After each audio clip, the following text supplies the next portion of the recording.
इतना खुश कैसे रह लेती हो? लाइफ में कोई प्रॉब्लम नहीं है क्या तुम्हारी? मुझसे कई व्यूअर्स ने पूछा है कि मैम आप इतना नॉर्मल, इतना पॉजिटिव कैसे रह सकती हैं? आपकी लाइफ में कोई प्रॉब्लम नहीं है क्या? तो मैं आपको बताना चाहूँगी कि ऐसा कोई भी इंसान नहीं है जिसकी लाइफ में कोई प्रॉब्लम ना हो, लेकिन हमें प्रॉब्लम को डील करना आना चाहिए। प्रॉब्लम से कैसे डील किया जाता है? देखिए, आप अपने जीवन के आधार अपने ईश्वर को बनाएं, न कि किसी इंसान को। आप कभी कभी सोचते हैं कि मेरी फैमिली तो मुझे बहुत प्यार करती है, मेरा बहुत रेस्पेक्ट करती है, तो वो बात ठीक है, वो आपकी जिम्मेदारी है और आप उनकी जिम्मेदारी है। तो हम सभी यहाँ पर अपना रोल निभा रहे हैं। हम सभी को बनाने वाला क्रिएटर ईश्वर हैं, परमपिता परमेश्वर हैं, जिनके हम सभी खिलौने हैं। और देखिए,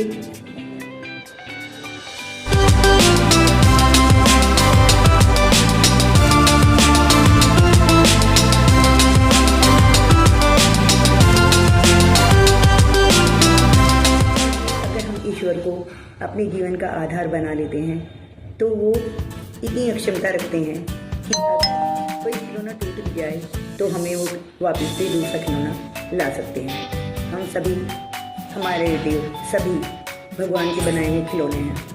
बिकॉज भगवान जो कहते हैं उनका कहा हुआ कभी भी नहीं टल सकता। उनका कहा हुआ हमेशा स्थिर रहता है। जैसा वो कहते हैं वैसा होता है, वो कभी नहीं बदलते।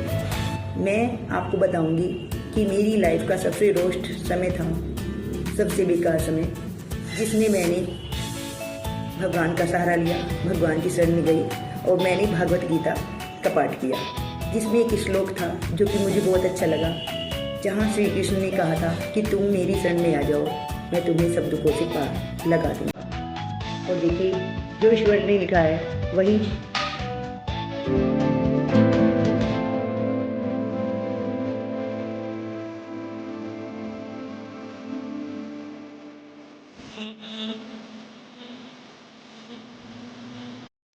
ईश्वर राजा हो या रंग, आप गरीब हालत में हैं या अच्छी हालत में हैं, वो आपको समान दृष्टि से देखते हैं, समान दृष्टि से प्यार करते हैं।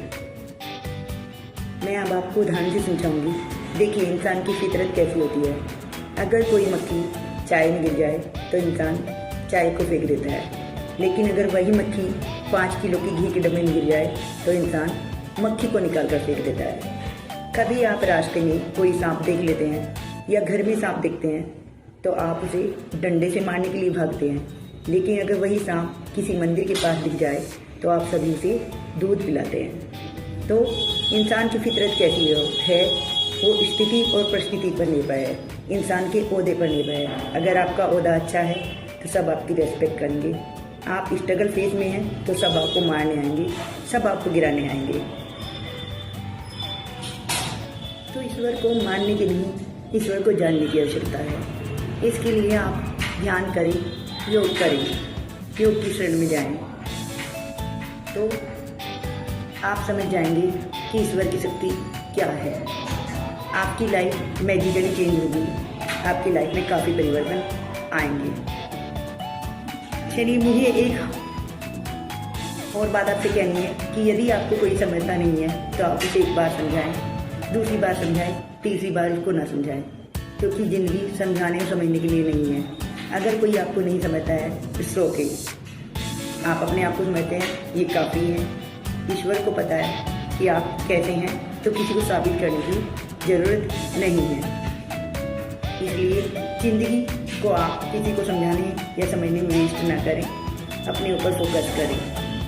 आखिरी में मैं बस यही कहना चाहूँगी, नजरी सबके पास थी, बस नजरी में फ़र्क था। लोग ढूंढते रहे औरों में खामियां, हमने खूबियों को चुना।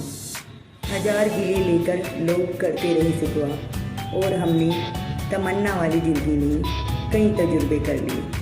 तो मिलते हैं नेक्स्ट वीडियो में, तब तक आप हेल्दी रहें, स्वस्थ रहें। Bye bye.